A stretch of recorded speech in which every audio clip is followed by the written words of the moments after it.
तो अमर सिंह को हमें थोड़ा सा पढ़ना होगा। अमर सिंह की कुछ बातें हम बात करें, अमर सिंह राठौड़, किसकी बात करेंगे? अमर सिंह राठौड़ की। सबसे पहले इनका नाम आता है उपनाम, क्या आता है? इनका उपनाम आता है। तो इनको क्या बोलते हैं?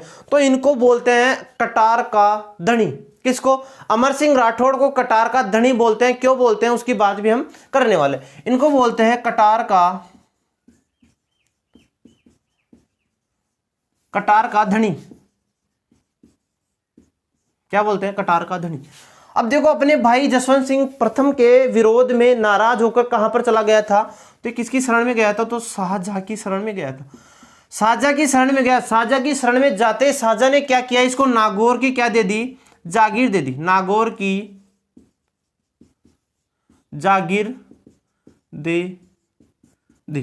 ठीक है, यानी कि नागौर की जागीर किसने दे दी? तो शाहजहां ने इनको नागौर की जागीर दे दी।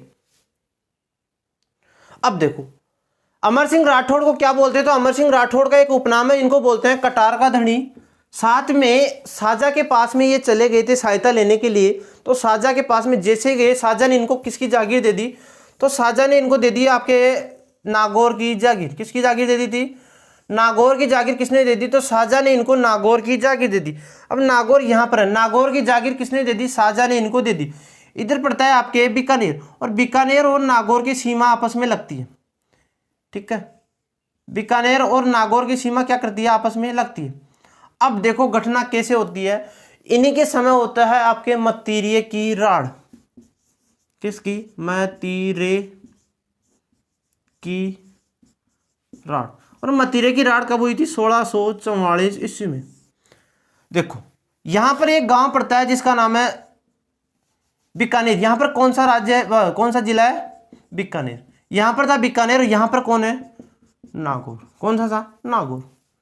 बीकानेर का शासक उस समय कौन है? करण सिंह। कौन था? करण सिंह। और यहां पर नागौर किसके अंडर में है? तो नागौर है आपके अमर सिंह राठौड़ के अंडर में। देखो, बात ऐसी होती है कि यहां पर एक मतीरे की बेल लगती है। कहां पर? बीकानेर का जो बीकानेर है, तो बीकानेर में कोई अंतिम खेत तो होगा ना, और इधर नागौर की तरफ से भी कोई अंतिम खेत होगा। बात ऐसी होती है कि बीकानेर में मतीरे की बेल उगती है। मतीरे का पेड़ कहां पर उगता है? तो मतीरे का पेड़ आपके उगता है बीकानेर में, और मतीरे का पेड़ उगता उगता घूमता हुआ नागौर की सीमा में आ जाता है। और नागौर की सीमा में आकर उसको क्या लग जाता है? फल लग जाता है, यानी कि मतीरा लग जाता है। मतीरे का पेड़ तो उगा है आपके बीकानेर में, और फल कहां पर लग गया? नागौर में लग गया। तो देखो, नागौर वाला इस फल को, जैसे ही फल पकते ही इस फल को तोड़ने की कोशिश किसने की? नागौर वाले ने की। तो बीकानेर वाला आज के बोला, रुक भाई, मतीरा कैसे तोड़ रहा है? मतीरे पर तो अधिकार किसका है? मतीरे पर तो अधिकार मेरा है, क्योंकि मतीरे का पेड़ कहां पर उग रहा है? तो मतीरा के पेड़ मेरे बीकानेर में उग रहा है।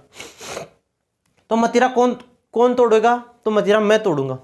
तो इन दोनों के बाद में खेत, ऐसे कहा जाता है कि खेत के मालिक लड़ते लड़ते बातें किसके पास में पहुंच गई?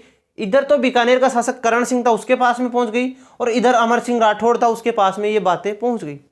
तो इन दोनों के मध्य युद्ध हुआ, और पहले तो जीत किसकी दर्ज हुई? तो सामान्य रूप से जीत इनकी दर्ज हुई। हावी कौन रहा पहले? तो पहले अमर सिंह राठौड़ हावी रहा, लेकिन सबसे अंत में जीत किसकी होती है? आखिरी परिणाम क्या होता है? तो अमर सिंह हार जाते हैं, और करण सिंह की इसमें क्या हो जाती है? करण सिंह की इसमें जीत हो जाती है। और मतीरा किसने तोड़ लिया? तो मतीरा आपके बीकानेर ने तोड़ लिया। तो ये थी मतीरे की राड़। तो मतीरे की राड़ के कब हुई थी? तो मतीरे की राड़ 1644 ईस्वी में हुई थी। और किस किस के मध्य हुई थी? तो मतीरे की राड़ हुई थी आपके बीकानेर के और नागौर के मध्य हुई थी। और बीकानेर का उस समय शासक कौन था? करण सिंह था, ये थोड़ा सा ध्यान रखना है आपको।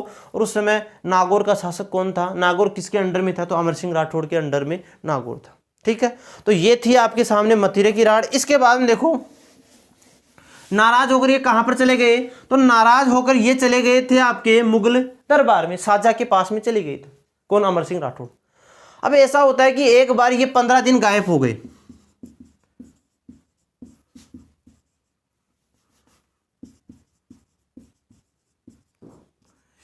यानी कि एक बार अमर सिंह राठौड़ क्या मुगल दरबार में रह रहे हैं, रोज वहां पर आना जाना होता है। तो एक बार क्या हुआ, मुगल दरबार से ये 15 दिन के लिए अचानक गायब हो गए। कौन? अमर सिंह राठौड़ 15 दिन के लिए अचानक से गायब हो गए। तो शाहजहां ने कहा कि कहाँ गया अमर सिंह राठौड़। तो साजा से जब पूछा गया तो साजा ने स्पष्ट कोई जवाब नहीं दिया, तो इस पर जुर्माना लगा दिया। किस पर? अमर सिंह राठौड़ पर साजा के द्वारा क्या लगाया गया? जुर्माना लगाया गया। और एक व्यक्ति था जिसका नाम था सलावत खा, बख्शी सलावत खा। क्या नाम था इसका? बख्शी सलावत खा। एक व्यक्ति था जिसका नाम था बख्शी सलावत खा, 15 दिन नहीं आया। कौन? मुगल दरबार में आपके अमर सिंह राठौड़ 15 दिन नहीं आया, तो शाहजहां ने इस पर क्या लगा दिया? जुर्माना लगा दिया। और जुर्माना लेने के लिए अमर सिंह राठौड़ के पास में किसको भेजा? तो उस व्यक्ति का नाम था बख्शी सलावत खा। और बख्शी सलावत खा को अमर सिंह राठौड़ के पास में जुर्माना लेने के लिए भेजता है। तो जुर्माना देने से कौन मना कर देता है? जुर्माना देने से आपके अमर सिंह राठौड़ मना कर देता है। जैसे ही इस बात का पता चला शाहजहां को, तो शाहजहां ने तुरंत एक पत्र जारी किया, एक लेटर जारी किया और अमर सिंह राठौड़ के नाम से यह पत्र जारी किया कि तुरंत तुम मेरे सामने क्या हो? हाजिर हो। यानी कि तू तुरंत मेरे सामने क्या हो?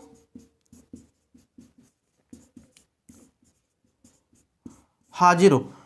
अब जैसे ही पत्र जारी हुआ, पत्र किसके पास में पहुंचा? अमर सिंह राठौड़ के पास में यह पत्र पहुंचा कि शाहजहां ने आपको खुद के सामने प्रेजेंट होने के लिए पत्र भेजा है। तो ये आपके आगरा किले में दरबार कहां पर लग रहा था? आगरा किले में दरबार लग रहा था। और ये आगरा किले में पहुंचते हैं, कब पहुंचे? तो ये पहुंचे थे आपके 25 जुलाई 1644 ईस्वी को। 1644 ईस्वी को ये पहुंचते हैं आपके आगरा किले में, क्योंकि तुरंत फरमान, तुरंत प्रेजेंट होने का क्या हो गया? पत्र जारी हो गया। पत्र का क्या बोलते हैं उसको? पत्र को स्वीकार किया इन्होंने। और कहां पर पहुंच गए? तो आपके इस दरबार में, आगरा किले में पहुंच गए। जैसे ही आगरा किले में एंटर किए, अंदर घुसे, तो ये व्यक्ति भी वहां पर बैठा हुआ था। कौन? जुर्माना लेने के लिए गया था ना अमर सिंह राठौड़ के पास में, ये व्यक्ति भी वहां पर बैठा हुआ था। तो इसने कहा कि शाहजहां के सामने कहा कि ये देखो कौन आ गया? गंवार आ गया। किसने कहा? तो बख्शी जो सलावत खा था, जुर्माना लेने के लिए जो गया था ना अमर सिंह राठौड़ के पास में, उसने कहा कि ये देखिए शाहजहां जी, जो शाहजहां ही है उस समय, तो उसने कहा कि ये देखिए कौन आ गया आपके सामने? गंवार आ गया। तो अमर सिंह राठौड़ को जैसे ही इसने गंवार कहा, तो अमर सिंह राठौड़ की ये बात चुभ गई और अच्छी नहीं लगी। इसने तो अमर सिंह राठौड़ ने क्या किया? अपनी तलवार निकाली और बख्शी सलावत खा के गर्दन में उतार दी, यानी कि सीने में उतार दी। इसकी क्या कर दी? मृत्यु कर दी। इसका तो गया निपटारा। और तलवार लेकर शाहजहां की ओर भी भागा। कौन? अमर सिंह राठौड़ शाहजहां की ओर भी भागा।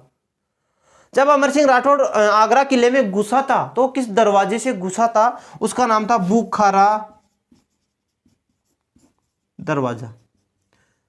बुखारे दरवाजे से वो अंदर घुसा था। इस कारण उसके नाम के आधार पर बुखारे दरवाजे का बाद में नाम चेंज किया गया और उस दरवाजे को क्या कहा गया? अमर सिंह का फाटक।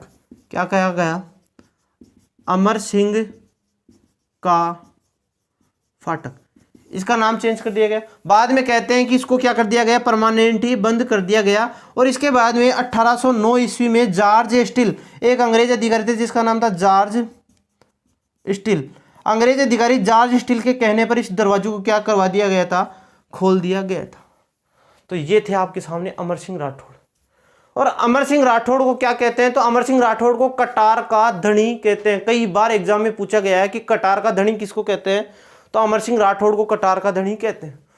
और इनके घोड़े की बात करें तो इनका घोड़ा कौन सा था? तो इनका घोड़ा था, उसका नाम था आपके बादल। क्या नाम था? इनके 16 खंभों की छतरी कहां पर बनी हुई है? इनके 16 खंभों की जो छतरी बनी हुई है वो आपके कहां पर बनी हुई है? तो 16 खंभे की इनकी जो छतरी बनी हुई है वो कहां से थे? इनको जागीर कहां की दी गई थी? नागौर की। तो इनके 16 खंभों की जो छतरी बनी हुई है वो नागौर में बनी हुई है। थोड़ा सा ध्यान रखना कि अमर सिंह राठौड़ के घोड़े का नाम क्या था? तो बादल था। साथ में इनकी छतरी कितने खंभों की है? तो अमर सिंह राठौड़ की जो छतरी बनी हुई है 16 खंभों की इनकी छतरी बनी हुई है। और कहां पर बनी हुई है? तो नागौर में बनी